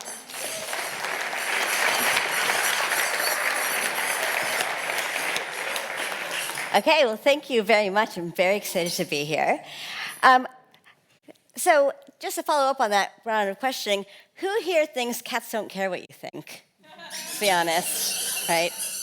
And that's really why we love them. Okay, so cats and dogs. The truth is I'm actually both a cat person and a dog person. These guys over here are actually my two best friends. Sadly not with us anymore, but I was always their number two. They were each other's best friends. Okay, so what I'm actually interested in, as was said, I'm an evolutionary biologist, I'm a paleontologist, and what I'm really interested in is why life looks the way that it does. And when you think about life on really, really big scales, like I like to, whether deep time or all across the entire world, or looking at really big groups of different animals, you can see that diversity is not evenly distributed. So you have some parts of the world where you have really high levels of diversity, hotspots we call them, of biodiversity. Not like the hotspots we heard about in the beginning. There are times in the past when we look at deep time where you have really high diversity of species, and we have times when there's really low diversity of species, and we see really rapid transitions, what we call extinctions or radiations. And when we look across the tree of life, we can see that there's some groups of organisms that have thousands and thousands or millions even of species, and some groups that always have just a couple and have for millions of years. And really, you could summarize my entire research program over the last, say, 25 years as why? I just still don't know the answer. Maybe I'll get there. Probably not. But it's a really interesting question to me, thinking about why life looks the way that it does. Now, when I say that I'm a paleontologist, most people think that I was this person. Actually, I never went to a natural history museum until I was at university, despite the fact that, I spend all my days in one now, and certainly my kids, one of whom is here today, I think that they own the joint, quite frankly. They're there so often. They mainly just want the milkshakes at this point. They didn't even look at the dinosaurs. But I'd never actually been to a natural history museum, and so it wasn't some early love of dinosaurs. And it absolutely was not this, right? I never even saw this movie until the pandemic. I took a huge amount of pride in being the last paleontologist in the world to never see Jurassic Park. But, after a couple of, 18 months or so of sitting at home, I thought I should watch it. Now, I grew up in Michigan, in the States, in the Motor City. But actually, probably the most formative things for me was actually that my parents are from India, and when I was 4 years old, we moved back to India for a year. Some of you may know this story. Their visas were not extended. They didn't get their green cards. So we moved to India. I'm sure it was stressful for them, but for me, I thought it was pretty great, because the part of India that my family is from is right in the middle. And it is a part of India that is really, really highly forested.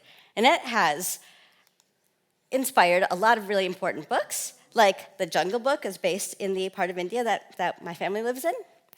And so that means that during that year, when I was 4 years old, I got to see scenes like this. And my very earliest memory in life, actually, is seeing a tiger in the wild from the elephant back. And I remember being absolutely terrified because one of my cousins started crying, which actually is a pretty normal reaction. But I was scared, but also absolutely fascinated by these animals. And that is completely what set me down the path that I'm on today. And cats are actually, so tigers are cats, and cats are actually a really, really interesting group to think about when you think about evolution. So like I said, I'm a paleontologist. I actually work mainly in the time period between 150 million years ago when I do field work. But sometimes I like to look at more recent evolution, like in the case of domestication, or in the case of groups that are more recently evolved, like cats. And cats are really, really weird, not just in the way that all of you know that they're weird, all the reasons of why they totally dominate the internet. But cats are really weird because they are the only land animals, land vertebrates, what we call tetrapods, four-legged animals, that just don't change from really, really small sizes to really big sizes. So cats vary in size over multiple orders of magnitude, from really tiny cats that are a couple of kilos in size to giant cats that are about 500 kilos in size. And yet, they don't change in their posture. They don't really change in their skull shape. They don't change in very much at all. And every other group of land vertebrate, when they get above around 50 kilos, they can't really do the crouch anymore. They get really stiff-legged. But cats don't. When you see cats, these guys all kind of move the same way. It's really weird. We actually had an entire grant just trying to figure out how cats pull this off. Because it's really, really unusual. They're just evolutionarily extremely stubborn animals, I think, basically. So cats are really amazing in that sense. And so we spent a lot of time over the years trying to figure this out. Why are cats so unusual in this way? Why do you see this amazing kind of consistency in cat evolution? And there's lots of different ways of thinking about this. One thing that's really interesting in thinking about evolution is why things change in the way they do, and that often comes down to how they develop. And their development is really decided in part by their genes, but we can look at the patterns of how they change through their growth. And this actually has a lot to do with why cats are the way they are. So here's a study that we did ages ago, looking at cats versus dogs and how they change as they go from kittens or puppies to cats and dogs. So that picture in the very first slide was some kitten and puppy and adult cat and dog. And what you can see is, in these pictures, that both of them, when they're babies, are kind of round in their face. Actually, a lot of mammals are like this, have really round faces. And as they grow up, as they get bigger, dogs actually get very snouty. Cats, on the other hand, actually stay pretty round in their face.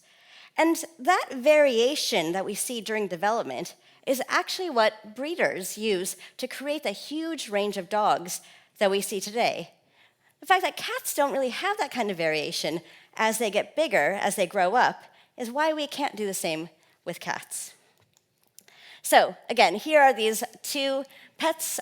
This is actually not my cat and dog as babies. I got them from the pound when they were older, but they look pretty similar. And you can see they're both very round-faced as babies. And here they are. I don't know why they both look really grumpy in that picture, actually. They're probably sick of me taking pictures of them. But you can see, whereas Eli over here has gotten very snouty, Chairman Meow, first of his line, he has still a very, very round face. And what we call this kind of growth pattern in cats is called isometry. And that means as they get bigger, their shape kind of scales with body size in a linear way, whereas dogs have what we call allometry, and that means that they don't just grow evenly with body size, their shape changes as they get bigger. And that shape change is why we see so much difference among cats and dogs. So for example, here are some dog breeds. This is our dog Casper over here. This is, a kind of extremely weird alien that we have created. This thing obviously still has a completely round face of a baby dog. This one over here, Casper, has quite a snout on him. Isla, how long is Casper's snout? Do you remember? 12 centimeters. We have measured it. We're measurers in my household. So this 12-centimeter snout is because of this way that dogs develop. And the fact that we can create this kind of thing with artificial selection is because basically breeders play around with this developmental trajectory and sort of stop some breeds at a kind of juvenile stage, so they look more like babies. So this is sort of a weird baby dog, and this is, a beautiful, magnificent beast. Utterly untrainable, but glorious to look at. Cats cats, on the other hand, we have tried just as long to really breed different kinds of cat varieties. And sure, there's like a little bit of variation in how long or short their snouts are, but mainly, if you really want to kind of evolutionarily humiliate a cat, the most that you can do to it is like make it hairless, right? That's all you can do. You're not going to get the same kind of variation as you do with a dog. Now, there's maybe another reason. It might not just be development. Some of it could be ecology. So one of the things that we have talked about a lot is whether certain ecologies are evolutionary dead ends. And hypercarnivory is one that is often discussed as a dead end. Now, cats are extreme hypercarnivores, so much so that if you look at their teeth, so these are what we call the carnassials, these teeth right here. They're a perfect slicing pair. Now, hopefully you can see in the cat, they don't have any other molars behind them. That's the end of their molar, their cheek teeth row. Now, dogs have carnassials too. All carnivorans have carnassials. But dogs still have these other teeth behind, which are really good for grinding. So dogs are actually ecologically very flexible. They evolve into a lot of different ecologies over in the fossil record and even today. Whereas cats, they have exactly one move, and it's to kill a lot of stuff. So this idea that basically by losing their other teeth, cats can't, re-evolving stuff that you've lost is really hard to do developmentally. Cats probably can't come back from this really extreme hypercarnivory. And that ecological dead end, or at least being really forced on a single ecology, really limits their evolution compared to dogs. That's another idea. Probably both of them are involved.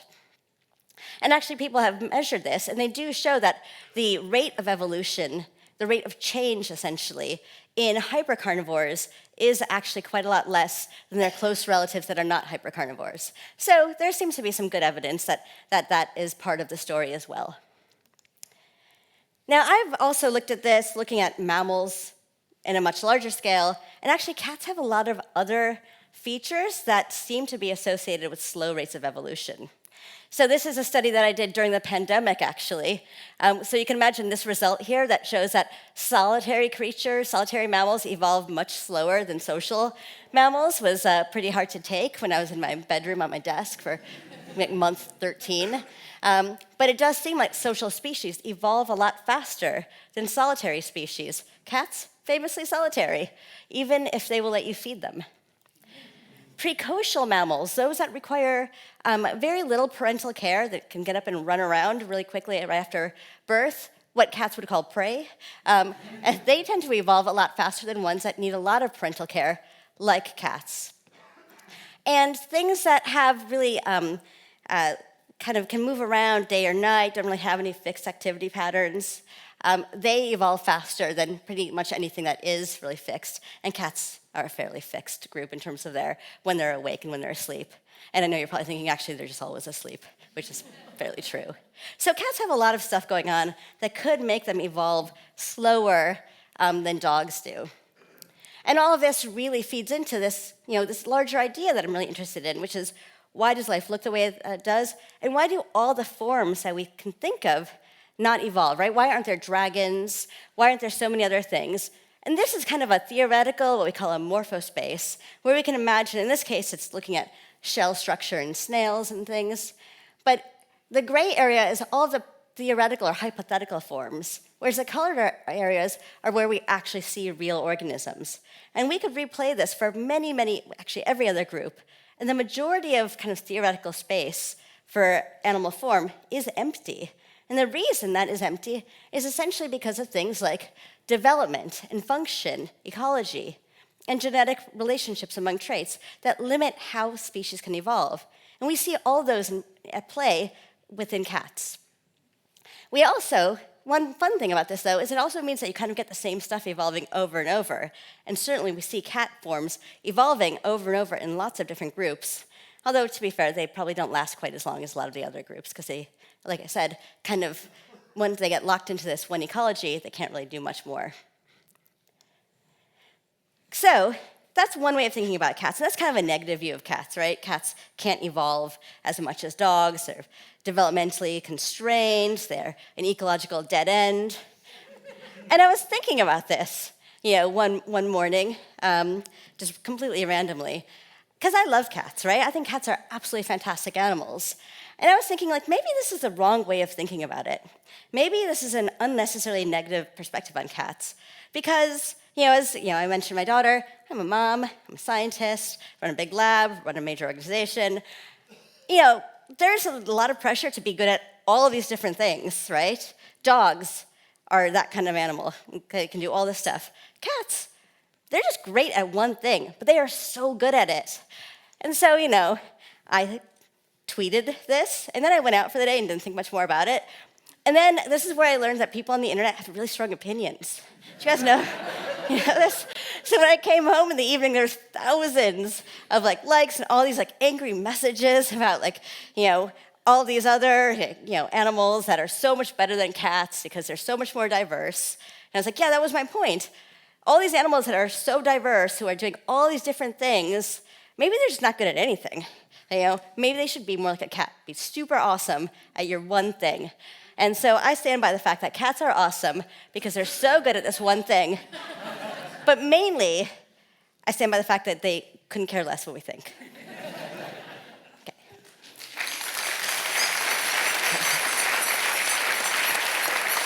Anthony Goswami there. And we have had a wonderful comment from the live stream, which is a joke. I went to a library to ask if they had a copy of the book about Pavlov's dog and Schrodinger's cat. The librarian said it rang a bell, but she wasn't sure whether it was there or not. I love the nerds that we have watching along at home. Now, sadly, that is almost the end of tonight's celebration of women in science, technology, engineering, and maths. But first, let's give a huge round of applause for all of our speakers. We've had Evgenia Ilyinskaya, we've had Mamta Singhal, Takita Bartlett-Lashley, Samantha Terry, Joysy John, Sarah Birchall, and Anjali Goswami. But before we go, I've still got a few more things to tell you about. Just outside, the Newham Bookshop store is still open. They've got so many books, all about books about women in STEM, books by women in STEM, books for women in STEM, for all ages. And we've also got the author Lisa Rajan out there, who wrote the Tara Binns series of books, who maybe you can get some Christmas presents, get them signed for the girls in your life to get them involved in STEM. Now, you have probably also heard of the London Stock Exchange. Well, tonight, we are having the London Duck Exchange, and its motto, no duck left behind. So if you are in possession of a duck and do not want to take it home with you, please leave it here on the Faraday desk. And if you do not have a duck and you want one, please pick it up. Or please pick up more than one duck, take as many ducks as you like until I have no more ducks to give. Thank you very much.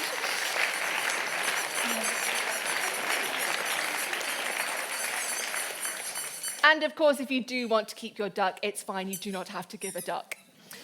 So before I hand back over to Sue to finish us off, she's going to say a lot of thank yous, but one person she is going to forget to thank is herself. Sue Charman Anderson spends so much time and effort putting these events on. And I think we all appreciate it so much.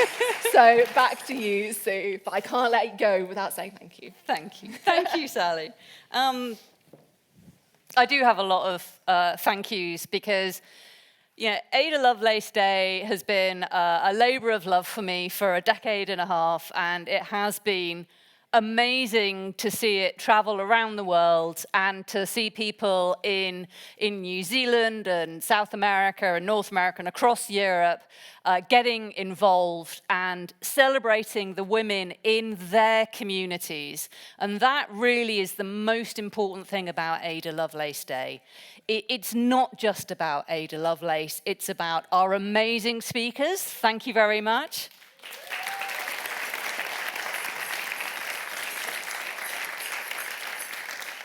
It's about all of the women who are speaking today, tonight, tomorrow, later this week, about their passion for STEM, and it's about all of the people who have supported them. I have to thank the wonderful Sally for her amazing comparing this evening. Her hosting has been superlative, so please join me in a round of applause for Sally.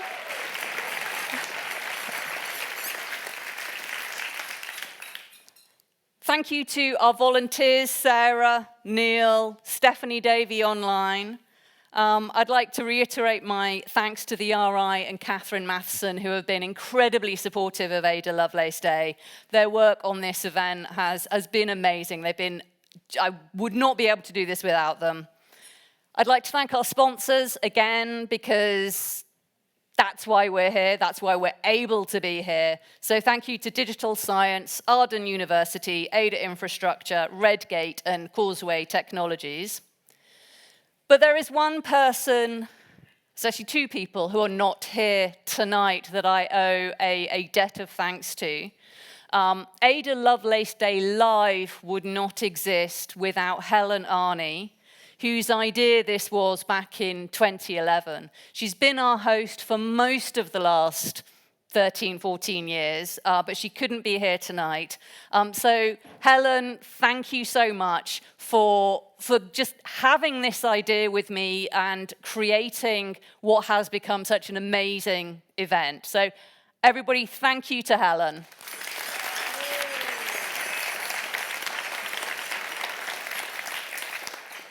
And I'd also like to say a very deep and heartfelt thank you to Lorna Richardson. Lorna came to me early in sort of the history of Ada Lovelace Day Live and asked if she could be on Coates.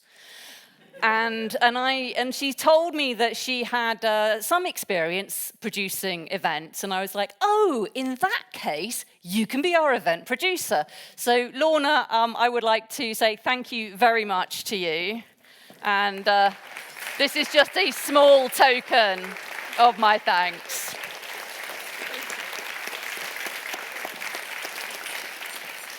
Lorna has been instrumental year after year. And then there's one other person who's not here tonight, and that is my husband, Kevin Anderson, who is watching with his parents in Dallas right now, in which camera... Hi, Kevin! I have often thought that Ada Lovelace Day really should be subtitled, brought to you by Kevin Anderson, because his support has been invaluable. And we often hear about how behind every great man, there is a woman doing all the hard work. And I'm not saying I'm a great woman, but my husband has done a lot of hard work in supporting me to do this, because it's a lot of work, it's incredibly rewarding, but thank you, Kevin. I couldn't have done this without you.